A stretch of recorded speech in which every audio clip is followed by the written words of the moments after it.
Hello everyone, welcome to Maha's moments and mishaps. ఇవాళ అయితే మనం తిరుపతి నుంచి అప్రాక్సిమేట్లీ 16 to 18 కిలోమీటర్స్ దూరంలో ఉన్న ఏర్పేడు మండలంలోని గుడిమల్లం గ్రామంలోని పరశురామేశ్వర ఆలయంకి అయితే వెళ్తున్నాం. 2000 ఏళ్ల చరిత్ర కలిగిన ఈ ఆలయం భారతదేశంలోనే మొట్టమొదటి ఆలయం అని, తర్వాత ఈ ఆలయంలో ఉన్న లింగము ప్రపంచంలో భూమి మీద ఏర్పడ్డ మొట్టమొదటి లింగం అని చరిత్ర. అండ్ ఈ లింగము ముదురు కాఫీ రంగులో ఉంటుంది. అండ్ ఈ స్టోన్ కూడా భూమికి సంబంధించిన స్టోన్ అయితే కాదు అని చరిత్ర. ఇక ఈ గుడి ప్రత్యేకత తెలుసుకుందామంటే ప్రతిదీ ప్రత్యేకమే అని చెప్పుకోవాలి. స్వర్ణముఖి నదీ తీరంలో ఉన్న ఈ గుడి గర్భగుడి నుంచి స్టార్ట్ చేస్తే గజపృష్ఠ ఆకారంలో ఉంటుంది. అంటే ఏనుగు కూర్చుంటే వెనక వైపు భాగం ఏ షేప్లో అయితే ఉంటుందో అలా ఉంటుందన్నమాట. ఇది మనం ఏ సైడ్ నుంచి చూసినా కూడా గుడి అయితే అలా తెలుస్తుంది. గర్భగుడి లోపల పక్క కూడా రౌండ్గా గజపృష్ఠం ఎలా ఉంటుందో అలానే ఉంటుంది. అండ్ ఈ లింగం కూడా గమనిస్తే త్రిమూర్తులు ఒకే మూర్తిలో ఉన్న ఏకైక లింగంగా కూడా మనం చెప్పుకోవచ్చు.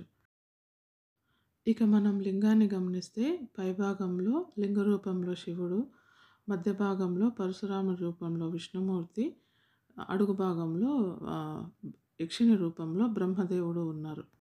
ఇక లోపల అంతరాలయం అయితే గర్భాలయం కంటే ఒక అడుగు కిందికి ఉంటుంది.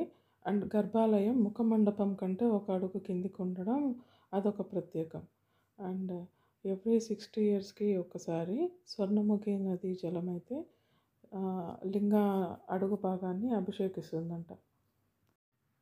అయితే చివరిసారిగా ఈ అభిషేకము 2005లో జరిగిందని, నెక్స్ట్ అభిషేకం 2065లో జరుగుతుందని ఇక్కడున్న పూజారి గారు అయితే వివరించారు. తర్వాత పురాణాల ప్రకారము పరశురాముని రూపంలో ఉన్న విష్ణుమూర్తి తల్లిని తండ్రి కోరిక మేరకు హత్య చేయడము, తర్వాత తిరిగి బతికించుకోవడం అయితే మనకు తెలిసిందే. అయితే తల్లి హత్య దోషం నుంచి నివారణ కోసము ఇక్కడికి వచ్చి ఈ శివలింగాన్ని రోజు అక్కడున్న గజపుష్పాలతో పూజించాడని, ఆ పూజకు మెచ్చి పరమశివుడు ఆశీర్వదించాడని, అభినందించాడని, ఈ పూజలన్నీ దొంగచాటుగా చూసిన ఒక యక్షిని పరశురాముడు లేని సమయంలో పుష్పాలని పరశురాముడి కంటే ముందే దొంగలించి శివార్చన పూజ చేసిందని, అది గమనించిన పరశురాముడు యక్షిని మీదకి యుద్ధానికి వెళ్ళడం, ఆ తర్వాత యుద్ధంలో యక్షిణిని చంపపోగా యక్షిని మాయం అవ్వడం జరిగింది.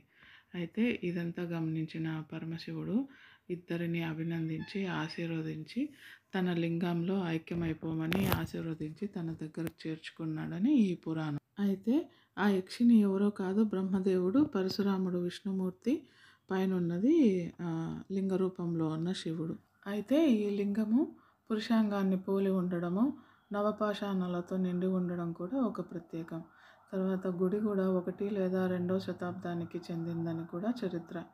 ఇకపోతే ఇక్కడ పరశురాముడు కొలంలో నుంచి పువ్వులు తెచ్చి పూజ చేసిన కొలను కూడా ఉందంటారు. కాకపోతే ఇక్కడ నాకు ఫోటో కానీ వీడియో కానీ తీసే ఛాన్స్ లేదు. గుళ్ళో కూడా photos and videos not allowed కాబట్టి ప్రాంగణం అయితే వాళ్ళని అడిగి అయితే కాస్త వీడియో అయితే తీసుకున్నాను. ఇక ఆల్రెడీ చూపించిన ఇమేజెస్ అయితే అదర్ సోర్సెస్ నుంచి అయితే కలెక్ట్ చేసి ఈ వీడియోలో అయితే మీకోసం యూజ్ చేశాను అన్నమాట. ఇక ఇక్కడేమో అన్నదానం జరుగుతూ ఉంటే కాస్త ప్రసాదంగా అన్నం అయితే తినేసాము, పిల్లలు మేము. ఇక ఇక్కడి నుంచి అయితే మేము అప్పలాయగుంట బయలుదేరుతున్నాము. సో 15 to 17 కిలోమీటర్స్ ట్రావెల్ చేసి మేమైతే అప్పలాయగుంట రీచ్ అయ్యాము. ఇక్కడ సాక్షాత్తు కలియుగ దైవమైన శ్రీ వెంకటేశ్వర స్వామి వారు అభయహస్త వెంకటేశ్వర స్వామి అని, ప్రసన్న వెంకటేశ్వర స్వామి అన్న పేరుతో పూజలు అయితే అందుకుంటున్నారు. అయితే పురాణాల ప్రకారము నారాయణవనంలో ఆకాశరాజు కుమార్తె అయిన పద్మావతి అమ్మవారిని కళ్యాణం ఆడిన శ్రీ వెంకటేశ్వర స్వామి వారు కాలినడకన అమ్మవారితో కలిసి తిరుమల బయలుదేరారు. దారి మధ్యలో ఇక్కడ తపస్సు చేసుకుంటున్న సిద్ధేశ్వర స్వామి వారిని అభయహస్తంతో ఆశీర్వదించి ఇక్కడ వెంకటేశ్వర స్వామిగా అభయహస్త వెంకటేశ్వర స్వామిగా కొన్ని రోజులు కొలువు తీరారు. ఇక్కడ నుంచి తొండవాడలో ఉన్న అగస్తేశ్వర ఆలయంలో కొన్ని రోజులు ఉండి ఆ తర్వాత శ్రీవారి మెట్ల ద్వారా తిరుమల చేరారని చరిత్ర.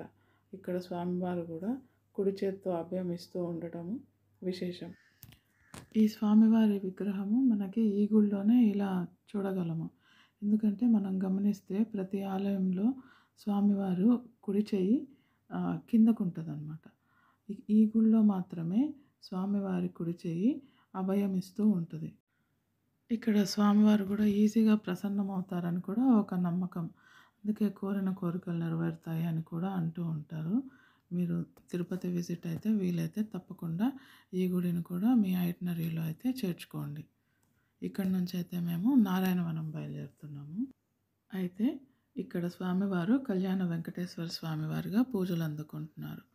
పురాణాల ప్రకారము అమ్మవారు స్వామివారి మీద అలిగి వైకుంఠాన్ని వదిలిపెట్టి భూలోకం చేరుకుంటారు కదా. స్వామివారు కూడా అమ్మవారి కోసం భూలోకం అయితే చేరుకుంటారు. అయితే ఇక్కడ నారాయణవనంలో ఆకాశరాజు కుమార్తెగా ఉన్న పద్మావతి అమ్మవారిని స్వామివారు ఇక్కడే కలుసుకున్నారని, వారిద్దరి వివాహం కూడా ఇక్కడే జరిగిందని చరిత్ర. మనం ఇప్పటికీ ఈ గుళ్ళో అమ్మవారికి నలుగు పెట్టడానికి, పసుపు దంచడానికి యూజ్ చేసిన రాయినైతే మనము చూడవచ్చు గుళ్ళో.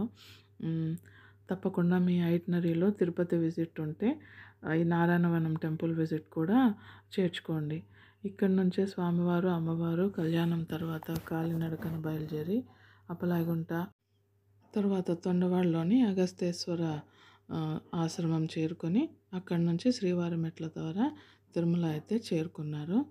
నా ఈ వీడియో మీకు నచ్చినట్లయితే లైక్ చేయండి, షేర్ చేయండి, సబ్స్క్రైబ్ చేయండి అండ్